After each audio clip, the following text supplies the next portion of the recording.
Tanner hunched over the medbay cot, his face pale as a thin layer of sweat gathered on his forehead.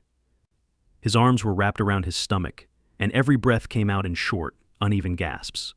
Across the sterile white room, Captain Jorl of the Valethian Expeditionary Fleet observed him with mild concern. The alien's elongated features remained unreadable, but his 4 fingers twitched against the edge of his data tablet. "Human digestion is a known weakness," Jorl remarked, tapping at the screen. "Your species consumes an alarming range of substances, some of which are frankly toxic. Stomach distress is inevitable." Tanner groaned, lifting his head just enough to glare. "I ate a protein bar, not battery acid." The ship's medic, a slender, blue-hued being named Sorith, peered at him through narrow, pupil-less eyes. "You appear to be in significant discomfort for a minor internal issue. Are all human males this fragile?" Before Tanner could deliver a sharp retort, the medbay doors slid open, and a woman stepped inside. Her dark hair was pulled into a haphazard bun, and her expression carried the weary exasperation of someone who had already lived through an entire day of nonsense before breakfast.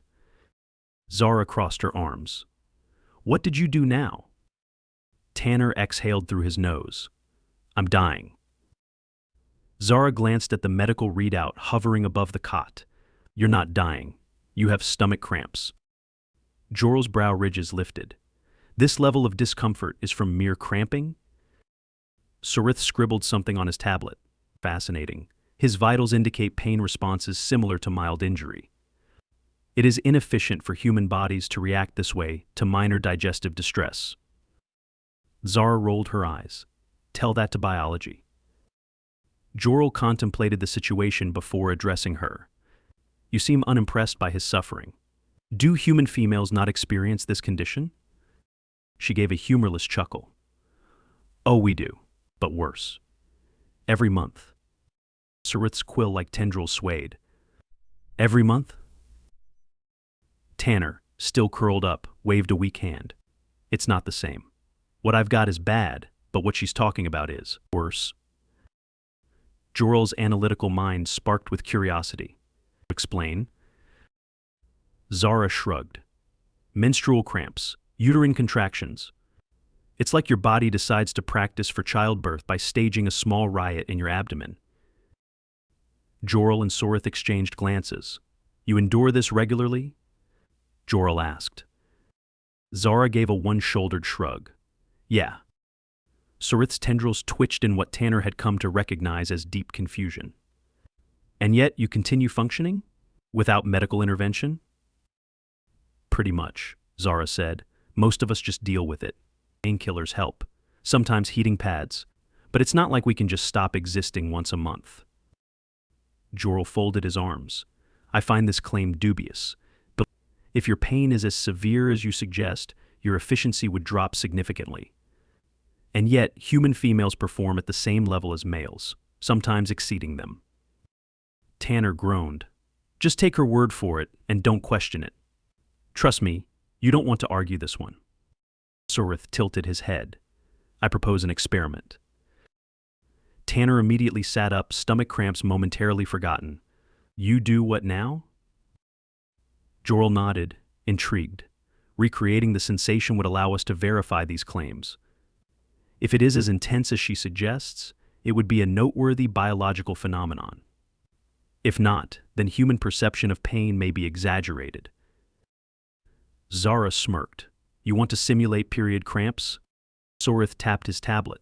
"Our medical technology can replicate muscular contractions and nerve stimulation with precision. But we can create the sensation without actual internal damage." Tanner winced. "I don't like where this is going." Zara leaned against the cot. "You don't think it's that bad, do you?" Jorl hesitated. "I believe human endurance is well documented, but this claim of monthly suffering without incapacitation is inconsistent with known biological efficiency. If we can experience it ourselves, we will understand its severity." Zara grinned. "All right, boys, let's put your skepticism to the test." Tanner groaned again, but this time he wasn't sure if it was from his stomach or the impending disaster he was about to witness. Jorl stood in the center of the medbay, arms crossed, his posture exuding confidence. Across from him, Sorith adjusted the settings on a small, sleek device that pulsed with a faint blue light. Tanner, still curled on the cot, watched with the weary resignation of someone who had seen too many bad decisions unfold in real time. Zara leaned against the wall, expression unreadable. The device hummed as Sorith calibrated the simulation. "I will begin with a mild setting," he said. "If human females endure this regularly, we will match the baseline intensity they experience." Zara raised an eyebrow. "Starting easy, huh?" "All right." Jorl gave a firm nod. "Proceed." Sorith activated the simulation. For a moment, Jorl remained perfectly still. Then his brow ridges furrowed slightly. "Interesting." A dull ache in the lower abdomen, mild discomfort, but hardly incapacitating. Zara exhaled through her nose. "Yeah, that's the warm-up." Sorith adjusted the settings. The device pulsed again. Jorl's posture stiffened. His fingers twitched as his jaw tensed. "This is more significant." Zara tilted her head. "You're at about 20%. Tanner whistled low. "Oh, he's not going to make it." Jorl inhaled sharply, his usually composed expression shifting as his stance wavered.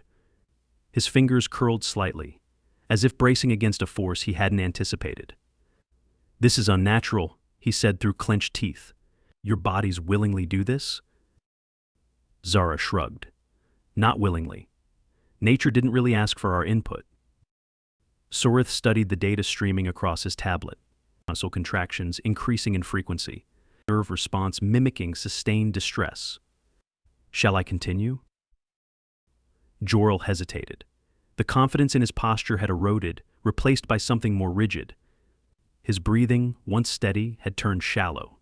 "Proceed," he said, though the word came out tighter than before. Sorith adjusted the settings. The device pulsed again. Jorl exhaled sharply, his hands gripping the edge of the examination table. His entire body tensed as a visible tremor ran through him. "This is extreme." Tanner, despite his own lingering discomfort, grinned. "And that's just a Tuesday for half the population." Jorl's eyes narrowed, his usual analytical detachment crumbling. His breath hitched as he shifted his stance, as if trying to redistribute weight to alleviate something internal. "This is not feasible," he ground out. Zara folded her arms. "Now imagine trying to do your job while dealing with that. Meetings, patrols, combat drills, all while your internal organs are staging a mutiny." Jorl's grip on the table tightened. "I do not understand how you maintain operational efficiency." Tanner grinned. "Oh, buddy, now you're getting it." Sorith adjusted the settings again. The device pulsed. Jorl made a sharp choking sound, his entire body seizing up. His knees nearly buckled before he caught himself. One hand shot to his abdomen, his fingers pressing into his uniform as if trying to will away the sensation. His breathing turned ragged, and his normally impassive face twisted into something almost desperate. Zara watched with the cool detachment of someone who had lived through worse. "That's about 70%. Jorl's eyes darted toward her, incredulity flickering through his expression. "You endure more than this?" Zara nodded. 80 to 100, on bad days." Jorl exhaled sharply, his voice strained. "This should incapacitate you." Tanner shook his head. "Yeah, well, bills don't care if you're curled up in agony. Neither do superiors, deadlines, or interplanetary negotiations." Sorith observed the readout. "Your nervous system is responding with significant distress signals. I estimate that prolonged exposure would lead to severe fatigue and impaired cognitive function." Jorl let out a short, shuddering breath. "I am already experiencing both." Zara's voice carried the weight of experience. "And yet, somehow we still get things done." Jorl's gaze flicked between them, his usual certainty shaken. "Your biological resilience is incomprehensible." Tanner smirked. "Welcome to humanity, my guy." Sorith deactivated the device. The pulsing light dimmed. Jorl slumped against the table, his breathing unsteady, his entire body still coiled with residual tension. Zara pushed off the wall. So, still think we exaggerate? Jorl didn't answer immediately. His expression was unreadable, but his silence spoke volumes. Finally he exhaled, his voice hoarse. I retract my skepticism. Tanner chuckled. Smart man? Jorl straightened, though there was still a stiffness in his movements. He met Zara's gaze, something almost reverent in his expression. I do not understand how your kind functions with this burden. Zara gave a half smile. Because we have to. Jorl remained quiet for a long moment before nodding. This knowledge will be documented. It is. Significant. Sorith tapped his tablet. I will update our medical files accordingly. Tanner grinned. Good. Now, if you'll excuse me, I'm going to go lie down and question my life choices. Zara clapped him on the shoulder. Drink some water. You'll live. Jorl, still recovering, watched her for a long moment before speaking again. Your resilience is unparalleled. Zara chuckled. Yeah, we know. Jorl had not spoken in several minutes. The last remnants of the simulated pain had faded, but his body still felt unsteady, as if his muscles had not quite accepted that the ordeal was over. He had been prepared for discomfort. He had not been prepared for that. Sorith was still analyzing the data, his tendrils twitching as he reviewed the readouts. Fascinating. Your physiological response was highly abnormal compared to standard pain thresholds. Your adrenal system engaged as if under extreme duress. Jorl flexed his fingers, testing the tension in his limbs. It was extreme duress. Zara had taken a seat on the counter, arms crossed, expression unreadable. And now you know. Jorl glanced at her. You function under these conditions? She exhaled through her nose, and then some. Tanner, who had been half dozing on the examination cot, lifted his head. Wait until you hear about the mood swings and the exhaustion. Jorl hesitated. There are additional effects? Zara gave a dry chuckle. Oh yeah, the whole thing messes with your energy levels, your focus, your emotions. It's a full system disruption. Sorith tapped his data tablet. Your body is actively attacking itself with no external threat. That is biologically inefficient. Zara shrugged. You think I don't know that? Jorl was still struggling to reconcile the experience. How do you maintain composure? Zara tilted her head. You get used to it. Jorl frowned. That is not an acceptable answer. Tanner waved a hand. Welcome to being human. Sorith's tendrils shifted. This knowledge significantly alters our understanding of your species' pain tolerance. Jorl's mind was still adjusting to the implications. If human females experience this regularly, they are operating under a constant burden of discomfort. Zara held his gaze. And yet, we still show up. Jorl studied her, something unreadable in his expression. This is no small feat. Zara let out a breath. No, it isn't. Sorith made an adjustment on his tablet. The medical recommendations will need revision. Our assessments of human efficiency have been incomplete. Tanner stretched, wincing. You're telling me. Jorl turned to Zara again. You endure this without complaint? She gave a humorless chuckle. Oh, we complain plenty. Just not where it counts. Jorl considered that. That is strength. Zara arched a brow. That's survival. Sorith looked at her with something approaching respect. You function through this with no external assistance? She gave a small, tired smile. You adapt or you fall behind. Jorl glanced at Tanner. And you had difficulty with mild stomach distress? Tanner groaned. All right, no need to rub it in. Jorl exhaled, shaking his head. Humans are baffling. Zara smirked. You're just now figuring that out? Jorl didn't respond immediately. Then, slowly, he nodded. I have much to reconsider. Sorith made another note. We all do. Jorl sat rigidly on the edge of the cot. his hands clasped together, as if holding on to the last remnants of his composure. His body had long since stopped reacting to the simulated pain, but the memory of it lingered like a shadow, reshaping his understanding of human endurance in ways he had not anticipated. Across the medbay, Zara reached for a bottle of water from the supply cabinet, tossing one to Tanner before cracking hers open. She took a long drink, then wiped her mouth with the back of her hand. "So," she said, leaning against the counter. "What's the verdict?" Jorl's gaze flicked toward her. "Your physiology is absurd."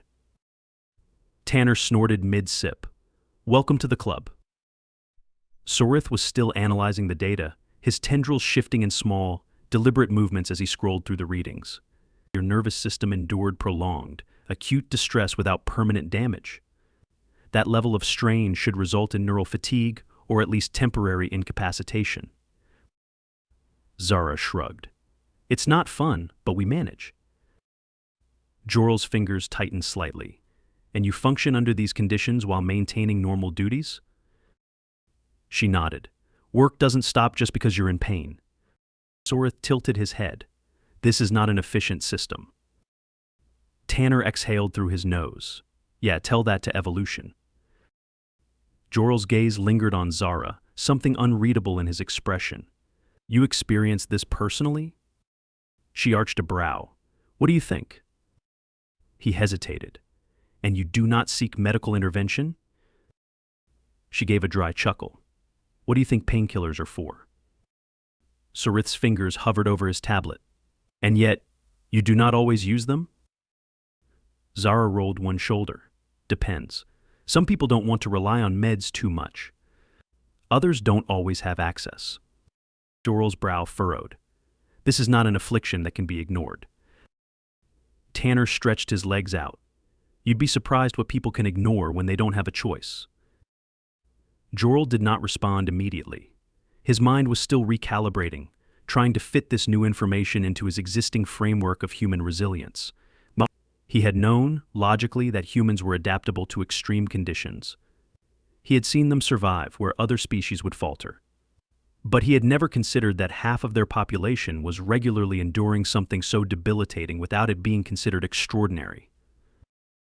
Zara finished her water and tossed the empty bottle into the waste receptacle. "So, still think we exaggerate?" Jorl exhaled slowly. "No, if anything, your suffering has been understated." Sorith made a thoughtful sound. "This will require significant updates to our biological assessments." Tanner grinned. "You're telling me?" Jorl studied Zara again. "You function at full capacity despite this?" She tilted her head. "More or less." He shook his head. "That is not a minor feat." Zara's expression shifted slightly, something unreadable flickering across her face. "We don't get a choice." Jorl absorbed that. He had always thought of adaptability as something chosen, something a species developed for survival. But this was different. This was endurance without recognition, suffering without reprieve, and yet they continued. Sorith made one final note on his tablet. "This changes our understanding of human resilience." Jorl nodded slowly, significantly. Zara pushed off the counter. "Good. Maybe next time you won't be so quick to doubt us." Jorl inclined his head. "I will not." Tanner stretched. "All right, now that we've traumatized our alien friends, can we get out of here?" Zara glanced at Jorl. "You need a minute?" He straightened his posture. "No, I am processing." She gave a knowing look. "Yeah, it takes a while." Sorith deactivated the medical equipment and stored his data tablet. "This has been an enlightening experience." Jorl exhaled. "More than I anticipated." Zara gestured toward the door. "Come on. You need air." Jorl hesitated, then rose. His legs were steady again, but his mind was still unsettled. He followed Zara and Tanner out of the medbay, his perspective forever altered. Jorl had spent his career studying resilience. He had seen species that could withstand extreme temperatures, survive in toxic environments, even regenerate lost limbs, but nothing had prepared him for this. As they walked through the ship's corridors, his mind reeled, piecing together the implications of what he had experienced. Zara led the way, her posture relaxed, but Jorl now recognized a subtle tension in her movements, one he might have overlooked before. Tanner trailed beside her, stretching his arms overhead like someone shaking off a long nap. The casualness of their demeanor unsettled Jorl. They had just demonstrated an endurance threshold that defied logic, and yet to them, it was routine. Sorith had opted to stay behind in the medbay, likely compiling his notes. Jorl suspected their medical assessments of humans would undergo significant revisions after today. Zara glanced over her shoulder. "You're quiet." Jorl hesitated. "I am thinking." Tanner snorted. "Yeah, I bet." They turned a corner, entering the common area. A few crew members, both human and alien, sat at the long table, engaged in quiet conversation. A woman with short, auburn hair glanced up from where she was hunched over a data pad, her brows drawing together as she took in Jorl's expression. "Something happen?" she asked. Zara grabbed a chair and spun it around before sitting. "Oh, science." Jorl remained standing. "I underwent a simulation of human menstrual pain." The woman blinked. Then, slowly, she set her datapad down. "You did what now?" Tanner plopped into a seat. He didn't believe it was that bad. The woman let out a sharp laugh, rubbing her temples. "Oh, that's rich." Jorl studied her. "You experienced this as well?" She raised an eyebrow. "I'm a woman, aren't I?" Zara leaned forward, resting her arms on the back of her chair. He made it to about 70% before nearly collapsing. The woman whistled. "Not bad. I've had worse." Jorl frowned. "There are worse levels?" Zara sighed. "Cysts, endometriosis, conditions that make the whole thing exponentially worse."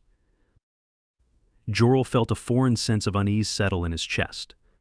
He had assumed the simulation had represented the peak of human endurance.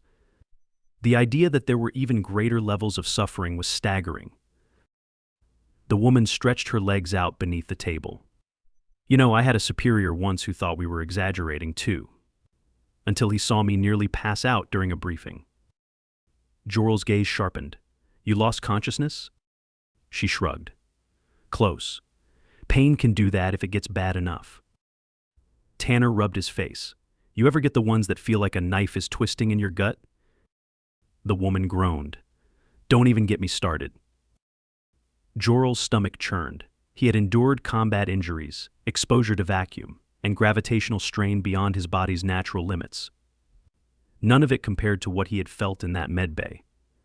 And yet, these humans discussed it as if it were merely another inconvenience. The woman waved a hand. "But we deal with it, because we have to." Jorl sat down, his movements slower than usual. "I do not understand how your species continues functioning under such conditions." Zara smirked. "That's the thing, Jorl. We don't have a choice." The woman nodded. "And the best part? No one really takes it seriously." Jorl's frown deepened. "What do you mean?" Tanner gestured vaguely. "A lot of people think women are just being dramatic, that it's not that bad. You'd be surprised how many humans don't believe it's real suffering." Jorl's mind reeled. He had experienced it firsthand. There was no question of its severity. "Oh, that is illogical." Zara laughed. "Yeah, welcome to our world." Jorl leaned back, exhaling. The weight of this revelation settled deep in his bones. He had always respected human adaptability, but now he realized he had underestimated them. Their resilience was not just a biological trait, it was a necessity, forged in a world that often overlooked their pain. He looked at the woman across the table. "I will ensure this knowledge is documented." She chuckled. "Good luck with that." Jorl's jaw tightened. "I will make sure it is acknowledged." Zara studied him for a moment, then nodded. Then maybe today wasn't a waste after all. Tanner grinned.